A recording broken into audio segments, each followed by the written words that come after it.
Your way back. I'm delighted to be here and at what really strikes me as being a really important time in TUSA's development and in the development of services for children and young people in terms of an opportunity. My background, that some of you will know, I've spent quite a long time in the health services, and more laterally then over the past kind of 4 or 5 years I've been setting up a company called Keenaghan Collaborative. And I've already broken the last rule of participation club as outlined by our Castleblaney fence, which is there's an awful lot of big words up there, including my own surname, so apologies for that. But I suppose I thought the focus of my talk is really about the ambiguity of participation. It's an area I suppose I've been working in and looking at and studying and applying for a long time now, and it's not easy, and it's tricky and it's messy, and so I just wanted to give that a little bit of time today because I think it's really good that this conference is happening. I was really inspired by the speakers this morning in terms of how it's happening and how it can happen, and I just wanted to give a little bit of space to kind of unpick it a little bit more. So just in terms of the type of work that we're involved in, it ranges across a number of different sectors, but the common kind of approach is that it's areas where there's collaboration, particularly around social innovation, which is what a lot of this kind of work is. So basically we try and help people to make better use of knowledge, be that kind of academic knowledge or knowledge from people's lived experience or kind of different types of knowledge. So to try and bring that together and improve practice, be it kind of planning, design, evaluation, whatever. And I suppose one of the kind of key pieces around that, and I think with all that's going on in our world at the moment, never has the need for collaboration and real and genuine kind of collaboration been more pertinent. And what we found and find continuously is that even when people come together and want to work together and want to kind of have a common initiative that they want to work on, people are coming from some very different backgrounds, be it personal backgrounds, their age, their kind of their place in the room, their place at the table, their philosophical background, their disciplinary background, they're a funder, they're a service provider, whatever. And when they come together, they're bringing all of that with them.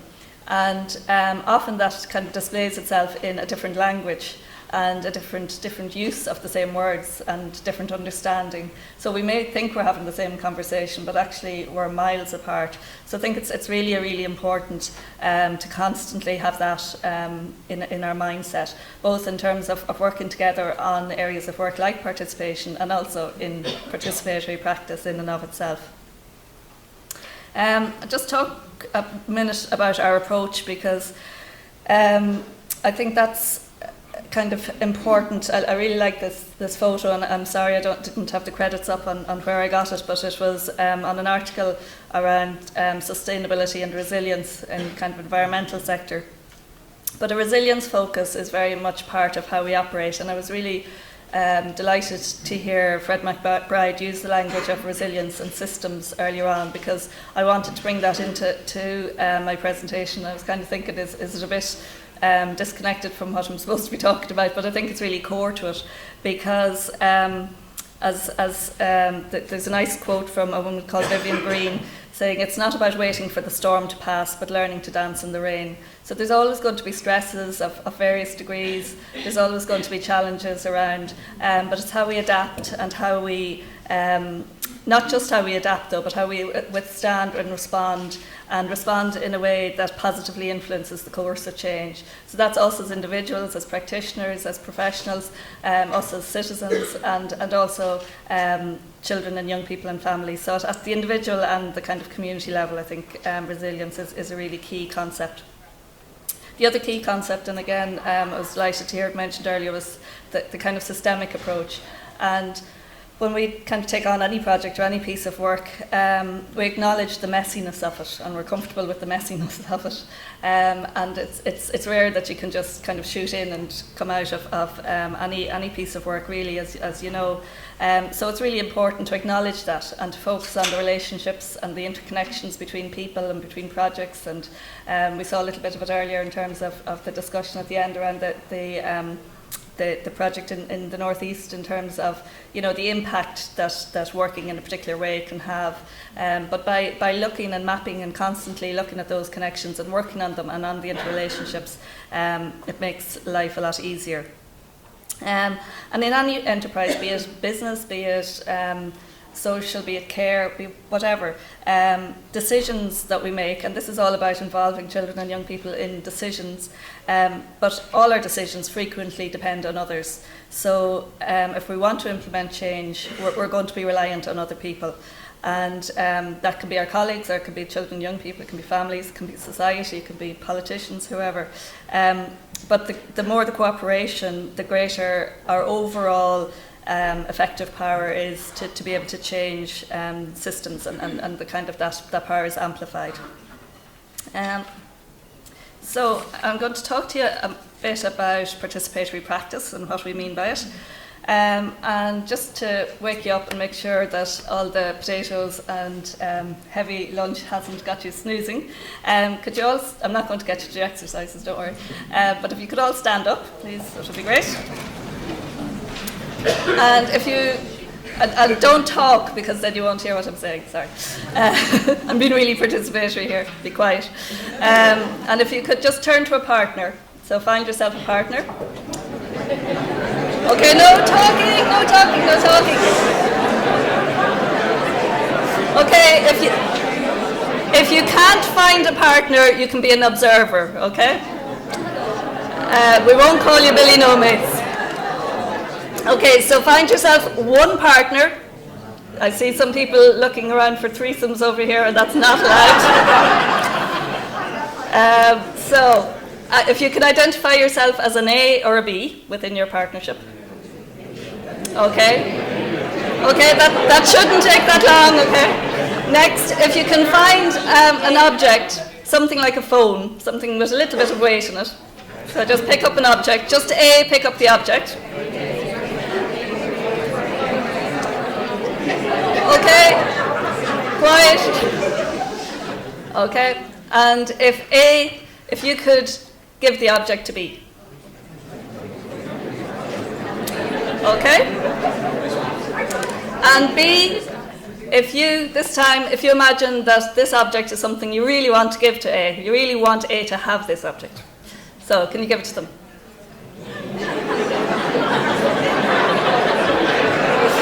Okay.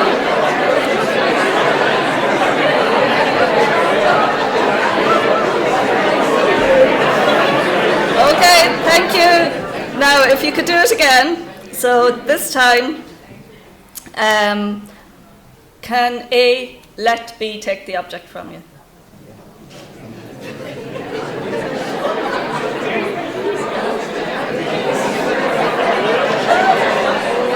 Okay.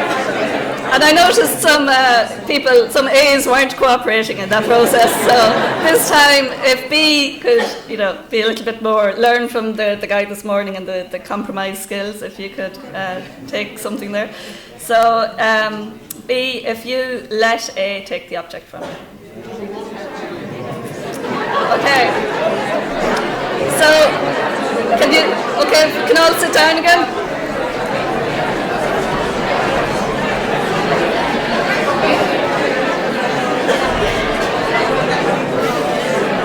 Okay, so given the noise level in the room, I'm not going to ask you to reflect on that together. That would be way too noisy and way too participatory.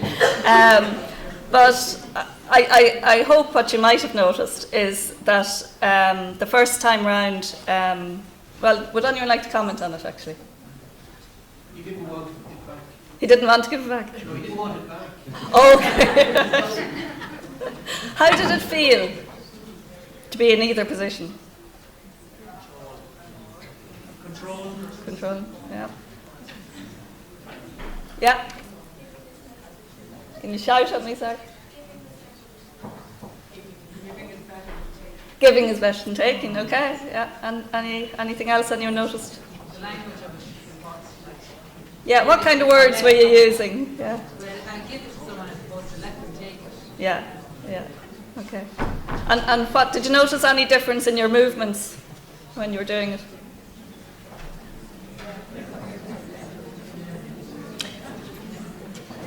Okay, you're all really shy. So, I suppose essentially the first time round, if you're you really have something you want somebody else to have and you're giving it to them, it can be quite a passive experience for the person who's receiving sometimes, and the control can reside, and the power can reside with the person who's giving. And the second time round, if you're giving something as an offering and somebody has some choice in taking it, it's a very different experience. And I know the nature of Tusla work, it's not always an offering, in that sometimes you're in there in an intervention where you're not particularly wanted. But even within that, subtle shifts and changes can be made. And we were talking to some Tusla staff recently, and there was, I just overheard one person talking about their experience of working with a child going into foster care. And the child didn't want to go to this particular foster family. And the worker that was there was just reflecting that how she had dealt with that was she was trying to make the best of the situation, because this was the only available foster family at that time. And she knew that they were okay, but she knew that the child didn't particularly want to go there. And she said, it'll be great, they're lovely, and tried to convince her that it was a good situation. And she said after hearing Fizz from Investing in Children talk and having reflected on the whole area of participation, she began to think that maybe a different approach might have been to say, okay, I hear that this is really difficult for you, this isn't where you want to be, but this is the only option we've got available right here, right now. And I'm hearing what you're saying, and I'm going to try and do the best I can and keep doing that for you, but this is what we're working with. And just subtle little changes, which, as most of you know, can make a huge difference. The other thing that I was really enthused to hear being mentioned earlier on today was the whole notion of risk, because it's been said that the key to surviving ambiguity is risk. And too often, I think, and I think again, this is where it's a huge opportunity for Tusla as a new organisation, an organisation independent of health services, which has a particular angle on risk, I suppose, and clinical risk and things like that in particular. But too often we forget that risk brings positive benefits with it as well. And with small children, they need to learn how to deal with risk, and there's so much development comes out of that. And Murphy has written about this and has said that risk is the decision to choose to grow by confronting the ambiguity of conflicting values. And so often we're surrounded by conflicting values of things being top-down and bottom-up, participatory, hierarchy. There's so many dualities out there that it's not that one is right and one's wrong. They often have to coexist, and it's that interface of them coexisting is where the really good stuff can happen if we're willing to go there. And sometimes we're afraid to go there for good reason. Sometimes people are hung out to dry, or that's been their experience or whatever. But it's really important that we don't lose that element of focusing on risk. So it's not an easy challenge, but it's one that requires us to reflect on our own personal understanding of risk and change and power and things like that, but also at an organisational level.